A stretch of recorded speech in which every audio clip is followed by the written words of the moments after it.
Iran के सस्ते Shahid drone ने हॉर्मुज़ के पास अमेरिकी AH-64 अपाचे हेलीकॉप्टर को मार गिराया है। एक ड्रोन की कीमत 17 से 42 लाख है, जबकि एक अपाचे हेलीकॉप्टर की कीमत 290 से 435 करोड़ रुपए की है। इस घटना ने दिखा दिया है कि आधुनिक युद्ध में सस्ते ड्रोन महंगे हथियारों के लिए बड़ा खतरा बन गए हैं। ईरान ने कम लागत में अमेरिका को भारी नुकसान पहुंचाया है। कैसे, आइए इस वीडियो में समझते हैं। नमस्कार, मैं हूं आकांक्षा और आप देख रहे हैं न्यूज़ 18 का डिजिटल प्लेटफॉर्म। हॉर्मुज़ के पास जिस तरह से अमेरिकी आर्मी ने अपाचे हेलीकॉप्टर को मार गिराया, एक बार फिर से इस घटना ने आधुनिक युद्ध के तरीके को सुर्खियों में ला दिया है। अब वो जमाने चले गए जब पारंपरिक हथियारों से जमीन पर युद्ध लड़े जाते थे और जीत हासिल की जाती थी। अब छोटे से छोटा देश भी बड़े से बड़े देश को सस्ते हथियारों और तकनीक के जरिए लंबे समय तक युद्ध में फंसाकर रख सकता है। हमने पहले ये उदाहरण यूक्रेन में भी देखा और अब ईरान में भी देख रहे हैं। अमेरिका का दावा है कि अपाचे हेलीकॉप्टर को ईरान ने मार गिराया है। इस घटना ने दिखा दिया कि आधुनिक युग में महंगे हथियारों के मुकाबले सस्ते ड्रोन कितने घातक साबित हो रहे हैं। अमेरिकी सेना के 2 पायलट हेलीकॉप्टर क्रैश होने के बाद समुद्र में 2 घंटे तक वो तैरते रहे। बाद में अमेरिकी नौसेना के अनमैन्ड सी ड्रोन यानी कि कार्सियर ने उन्हें जैसे तैसे बचाया। अमेरिका ने इसे ईरानी आक्रामकता बताया और जवाबी हमले भी किए, लेकिन असली चर्चा उस ड्रोन की सस्ती और प्रभावशीलता को लेकर है। ईरान ने ये संदेश दिया है कि भले ही उसकी पारंपरिक वायुसेना कमजोर हो, लेकिन ड्रोन स्वार्म यानी कि झुंड के झुंड ड्रोन और सस्ती तकनीक से वो अमेरिकी हितों को भारी नुकसान अब भी पहुंचा सकता है। जिस तरह से ईरान ने हॉर्मुज़ में अमेरिकी एडवांस हेलीकॉप्टर को नुकसान पहुंचाया है, वो इसलिए भी महत्वपूर्ण है क्योंकि इससे अमेरिका का आर्थिक नुकसान खूब हुआ है। चलिए सबसे पहले जान लेते हैं इन दोनों की लागत के बारे में। शाहिद 136 ड्रोन, एक ड्रोन की लागत करीब 20,000 से $50,000 यानी कि लगभग 17 लाख से 42 लाख है। ईरान इसे बड़े पैमाने पर सस्ते में बना रहा है। और अपाचे हेलीकॉप्टर की यदि बात की जाए तो एक अपाचे हेलीकॉप्टर की कीमत 35 से $52 मिलियन यानी कि लगभग 290 से 435 करोड़ रुपए की। ऐसे में एक शाहिद ड्रोन की कीमत अपाचे हेलीकॉप्टर से करीब 8,000 से 20,000 गुना कम है। ईरान ने सिर्फ कुछ लाख रुपए के ड्रोन से अमेरिका को सैकड़ों करोड़ रुपए का नुकसान पहुंचा दिया है। पायलट तो बच गए, लेकिन हेलीकॉप्टर का पूरा नुकसान अमेरिका टैक्स पेयर्स पर पड़ेगा।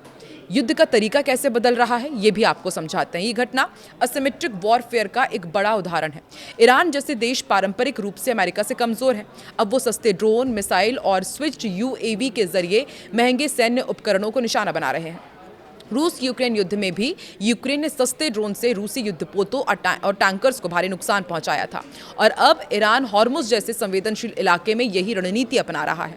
ईरान के शाहिद ड्रोन ने यह साबित कर दिया है कि भविष्य का युद्ध महंगे हथियारों के बीच नहीं, बल्कि सस्ती तकनीक और चतुर रणनीति के बीच होगा। एक तरफ सैकड़ों करोड़ का अपाचे, दूसरी तरफ कुछ लाख का ड्रोन। यही आधुनिक युद्ध की नई हकीकत है। इस पूरी घटना में फायदा ईरान का है क्योंकि उसके ड्रोन की लागत बहुत कम है और इसके साथ जोखिम भी नहीं है क्योंकि किसी इंसान की जान जुड़ी हुई नहीं है, और इसका बड़े पैमाने पर उत्पादन भी संभव है। और अमेरिका जैसे देशों की महंगी वायुसेना और नौसेना पर दबाव बनाना आसान है। अमेरिका का नुकसान इसलिए है क्योंकि हर अपाचे का नुकसान करोड़ों डॉलर का है। प्रशिक्षित पायलट्स की जान जाने का खतरा भी रहता है।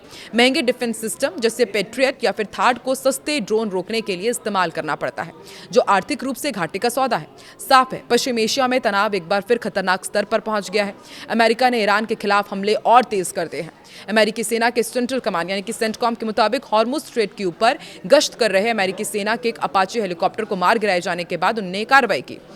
एक्सियोस के मुताबिक अमेरिका ने ईरान पर ताबड़तोड़ 3 दौर के हमले किए। वहीं अल जजीरा की रिपोर्ट में अमेरिकी रक्षा अधिकारियों के हवाले से ये बताया गया है कि अमेरिका ने स्ट्रेट ऑफ हॉर्मुज़ के पास ईरान के कई एयर डिफेंस सिस्टम और रडार सिस्टम को निशाना बनाया है। उधर अमेरिकी राष्ट्रपति डोनाल्ड ट्रंप ने कहा है कि अमेरिका इस हमले का जवाब देगा और बहुत मजबूत और शक्तिशाली कार्रवाई करेगा।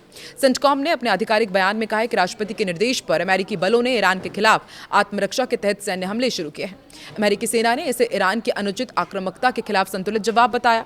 तो क्या ऐसे में अमेरिका और ईरान के बीच फिर बड़ी जंग छिड़ने की आशंका बढ़ गई है? ये सवाल पूछा जा रहा है।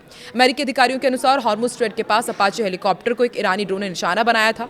मीडिया रिपोर्ट्स के मुताबिक हमले में इस्तेमाल किया गया ड्रोन संभवतः ईरान का शाहिद ड्रोन था, जिसके बारे में भी हमने आपको बताया भी। और अमेरिकी अधिकारियों ने यह भी कहा है कि अभी ये स्पष्ट नहीं है कि हेलीकॉप्टर को जानबूझकर निशाना बनाया गया या फिर वो दूसरी किसी सैन्य गतिविधि की चपेट में आ गया। राष्ट्रपति डोनाल्ड ट्रंप ने अपने सोशल मीडिया प्लेटफॉर्म पर कहा है कि हॉर्मुज़ स्ट्रेट के ऊपर गश्त कर रहे अमेरिकी अपाचे हेलीकॉप्टर को ईरान ने मार गिराया है। उन्होंने बताया कि हेलीकॉप्टर में सवार दोनों पायलट सुरक्षित हैं और उन्हें कोई चोट नहीं आई है। इसके बावजूद अमेरिका इस हमले को नजरअंदाज नहीं कर सकता और जवाबी कार्रवाई जरूरी थी। उधर अमेरिका हमले के बाद ईरान ने भी जवाबी कदम उठाया। ईरान के इस्लामिक रिवोल्यूशनरी गार्ड कॉर्प्स यानी कि IRGC ने दावा किया है कि उसने क्षेत्र में मौजूद अमेरिकी ठिकानों की ओर मिसाइलें को और ड्रोन लॉन्च किए। ईरानी मीडिया रिपोर्ट्स के मुताबिक ईरान के दक्षिणी तटीय शहर सिरिक, बंदर अब्बास और केशम में कई धमाकों की आवाजें सुनी गई हैं। ये सभी इलाके रणनीतिक रूप से बेहद महत्वपूर्ण हॉर्मुज स्ट्रेट के आसपास ही स्थित है। IRGC ने अपने बयान में कहा है कि युद्धोन्मादी अमेरिकी शासन ने बुधवार तड़के बिना किसी ठोस आधार के जास्क, सिरिक और केशम के कई क्षेत्रों को निशाना बनाया है। इस हमले में सिरिक का एक टेलीकॉम टावर क्षतिग्रस्त हुआ, 2 जलाशय नष्ट हुए हैं। दुश्मन की इस कार्रवाई के जवाब में IRGC ने 9 सैनिक इकाइयों ने सुबह करीब 2:30 बजे बहरीन में तैनात अमेरिकी नौसेना के 5वें बेड़े पर ड्रोन हमला किया है। दोनों पक्षों के बीच झड़पें जारी है। ईरानी राष्ट्र की सशस्त्र सेनाएं दुश्मन के आक्रामक कार्रवाइयों का लगातार जवाब दे रही हैं। अगर शत्रुतापूर्ण गतिविधियां जारी रही तो इससे भी अधिक कड़ा जवाब दिया जाएगा। IRGC ने यह साफ कर दिया है। इसी बीच ईरान के विदेश मंत्री अब्बास अराक्ची ने भी कड़ा बयान दिया और कहा कि ईरानी सीमा के आसपास मौजूद विदेशी सैन्य बल लगातार जोखिम में है और तनाव कम करने का सबसे अच्छा तरीका यह है कि वो इस क्षेत्र को छोड़ दें। अराक्ची ने कहा कि ईरान कूटनीति की भाषा को प्राथमिकता देता है, लेकिन जरूरत पड़ने पर दूसरे तरीके भी अपनाने जानता है। यह हमला ऐसे समय में सामने आया है जब ईरान और इजराइल के बीच पहले से ही सैन्य तनाव चरम पर है। हाल ही के दिनों में ईरानी पेट्रोकेमिकल ठिकानों और इजरायली सैन्य अड्डों पर हमलों की खबर सामने आई है। अब अमेरिका के सीधे सैन्य हमले से पूरे पश्चिम एशिया में दोबारा से जंग छिड़ने का खतरा और बढ़ गया है। तो आपको क्या लगता है आने वाले दिनों में ये जंग और तेज होगी? कमेंट सेक्शन पर अपनी प्रतिक्रिया जरूर दें।